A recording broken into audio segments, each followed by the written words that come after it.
Praise the lord. Bible గ్రంథమును గురించి కొన్ని సత్యాలు మనం తెలుసుకుందాం.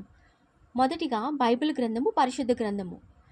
ఎందుకంటే ఇందు ఉన్న దేవుడు మొదటిగా పరిశుద్ధుడు. పరిశుద్ధుడు అని ఏ విధంగా చెప్పగలదుము? బైబిల్లోని యెషయా గారు, ప్రవక్త అయిన యెషయా గారు రాసిన యెషయా గ్రంథములో దేవుని గురించిన గొప్ప సత్యము అక్కడ ఉంది. ఆయన పరిశుద్ధుడు.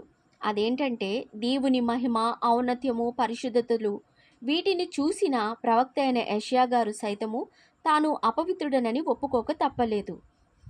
ఆయన పరిశుద్ధత ముందు మనము నిలబడలేము. అందుకే ఆయనను సేవించే వారు కూడా పరిశుద్ధులు ఉండవలెనని గట్టిగా కోరుచున్నారు. ఈ పరిశుద్ధుడు ప్రేరేపించి రాయించిన గ్రంథమని 2 తిమోతి 3:16-17 వచనముల ద్వారా తెలుసుకోగలుగుతాం. ఇందు ఏది దాపరికము లేదు, అబద్ధాలు అసలే ఉండవు. కాబట్టి బైబిల్ గ్రంథము పరిశుద్ధ గ్రంథమని ధైర్యముగా